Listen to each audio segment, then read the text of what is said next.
ഇടുക്കി ചിന്നക്കനാലിൽ വീണ്ടും കാട്ടാന ആക്രമണം. 301 കോളനി സ്വദേശി കുമാറിന് പരിക്കേറ്റു. വീടിന് സമീപത്ത് വെച്ചാണ് കുമാറിനെ കാട്ടാന ആക്രമിച്ചത്. ചക്കക്കൊമ്പനാണ് ആക്രമിച്ചതെന്നാണ് വിവരം. തലയ്ക്കും വാരിയലിനും പരിക്കേറ്റ കുമാറിനെ ആശുപത്രിയിലേക്ക് മാറ്റി. വിവരങ്ങളുമായി പ്രിൻസ് ജെയിംസ് ചേരുന്നു. പ്രിൻസ്, ചക്കക്കൊമ്പൻ തന്നെയാണ് ആക്രമിച്ചതെന്ന് സ്ഥിരീകരിച്ചിട്ടുണ്ടോ? കുമാറിന്റെ ആരോഗ്യനില ഏത് രീതിയിലാണിപ്പോൾ? അപർണ, കുമാറിന് സാരമായി പരിക്കേറ്റതായാണ് നമുക്ക് പ്രാഥമികമായി ലഭിക്കുന്ന വിവരം. ചക്കക്കൊമ്പനാണ് ആക്രമണം നടത്തിയതെന്നാണ് നാട്ടുകാർ പറഞ്ഞത്. എന്നാലും ഔദ്യോഗിക സ്ഥിരീകരണം ഉണ്ടായിട്ടില്ല. ചക്കക്കൊമ്പൻ ഈ മേഖലയിൽ കഴിഞ്ഞ ദിവസങ്ങളിലൊക്കെ കറങ്ങി നടക്കുന്നതായാണ് നാട്ടുകാർ പറയുന്നത്. ഇന്ന് വൈകിട്ട് 6:30 അപകടം നടക്കുന്നത്. ഈ കുമാർ 301 കോളനി ഇടുക്കുഴി ഭാഗത്തെ വീടിന് മുൻപിൽ നിൽക്കുകയായിരുന്നു. ഈ സമയത്താണ് ആക്രമണം ഉണ്ടായത്. ചക്കക്കൊമ്പൻ കുമാറിന്റെ തലയ്ക്ക് സാരമായി പരിക്കേറ്റതായാണ് പ്രാഥമികമായി ലഭിക്കുന്ന വിവരം.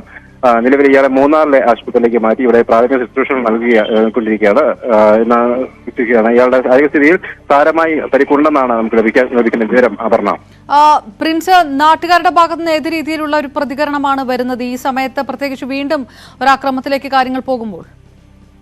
അപർണ, ചിന്നക്കനാലിൽ നിന്നും അരിക്കൊമ്പനെ മാറ്റിയ ശേഷം വലിയ തോതിൽ ഒരു ആക്രമണം ഉണ്ടായിരുന്നില്ല. ആദ്യമായാണ് പിന്നീട് വലിയൊരു ആക്രമണം ഉണ്ടാകുന്നത്. എന്തായാലും ആളുകൾ ഇത് സംബന്ധിച്ച കൂടുതൽ വിവരങ്ങളൊന്നും നൽകിയിട്ടില്ല. പ്രദേശത്തേക്ക് വനംവകുപ്പ് ഉദ്യോഗസ്ഥരൊക്കെ എത്തുന്നതേ ഉള്ളൂ. എന്തായാലും അപകടം നടന്ന ഉടനെ തന്നെ കുമാറിനെ ആശുപത്രിയിലേക്ക് കൊണ്ടുപോകാൻ സാധിച്ചു. അതുകൊണ്ട് ഇയാളുടെ പെട്ടെന്ന് തന്നെ ചികിത്സ നൽകാൻ സാധിച്ച ഒരു സാഹചര്യം ഉണ്ടായി. എന്തായാലും നിലവിൽ മൂന്നാറിലെ ആശുപത്രിയിൽ തുടരുകയാണ് കുമാർ.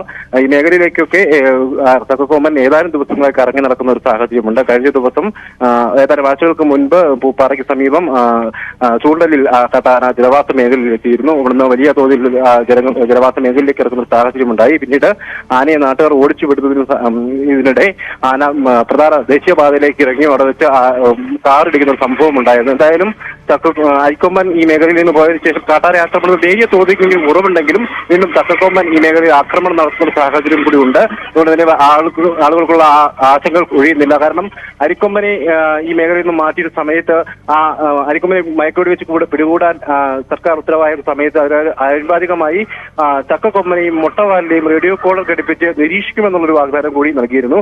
അത്തരത്തിലുള്ള നടപടി വനംവകുപ്പിന്റെ ഭാഗത്തുനിന്ന് ഉണ്ടായിട്ടില്ല. അത്തരത്തിലുള്ള നടപടികളും ഉണ്ടാവണമെന്ന് തന്നെയാണ് നാട്ടുകാർ ആവശ്യപ്പെടുന്നത്. അപർണ, റൈറ്റ്. പ്രിൻസ് ജെയിംസ് വിവരങ്ങൾ നൽകിയത് കമ്പത്ത്.